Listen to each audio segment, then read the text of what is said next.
एक आदमी जो जीवन भर राम नाम जपता रहा, अब वृद्धावस्था में बहुत कमजोर हो चुका था।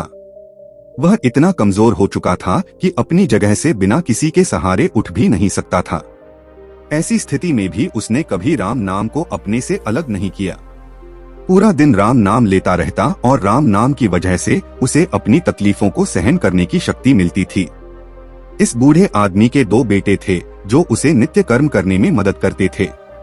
शुरू में वे बिना कहे ही अपने बूढ़े पिता की सहायता कर दिया करते थे, लेकिन समय के साथ वे धीरे धीरे आने लगे।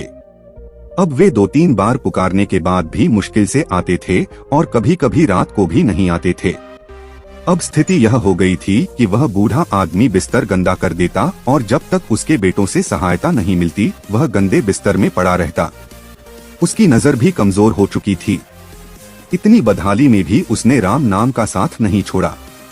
एक बार जब उसे नित्य कर्म करना था, उसने आवाज लगाई। तभी एक व्यक्ति ने बड़ी कोमलता से उसका हाथ पकड़ा और उसे नित्य कर्म करवाकर बिस्तर पर लेटा दिया। वह व्यक्ति बहुत मुलायम था और बूढ़ा आदमी उसे पहचान नहीं सका। एक दिन जब बूढ़े आदमी ने फिर से अपने बेटों से मदद मांगी, उसे वही मुलायम स्पर्श महसूस हुआ। नित्य कर्म खत्म करने के बाद बूढ़े आदमी ने उस व्यक्ति का हाथ पकड़ लिया और पूछा, सच सच बताओ, तुम कौन हो? तुम मेरे बेटे तो नहीं हो सकते। तभी उसके कमरे में तेज रोशनी हुई और भगवान ने उसे अपने दिव्य अवतार में दर्शन दिए। भगवान ने कहा कि सभी काम उनके लिए समान हैं। अगर वह अपने भक्तों की सहायता के लिए काम करता है तो उन्हें खुशी मिलती है। बूढ़े आदमी ने भगवान से कहा, आप मुझे मुक्त क्यों नहीं कर देते? क्या आपके दर्शन मंत्र से मेरी मुक्ति संभव नहीं है? भगवान ने उत्तर दिया, यह सब प्रारब्ध की वजह से है। तुम्हारा प्रारब्ध बहुत कठिन है। यदि यह मंद होता तो मेरे दर्शन मंत्र से तुम मुक्त हो जाते।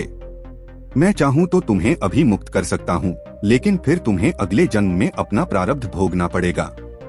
इसलिए मैं तुम्हें खुद तुम्हारा प्रारब्ध काटने और मुक्त करने में सहायता कर रहा हूं। भगवान ने इतना कहकर वहां से अंतर्धान हो गए। कुछ महीनों की और तकलीफ के बाद आखिरकार बूढ़े आदमी को मुक्ति मिली।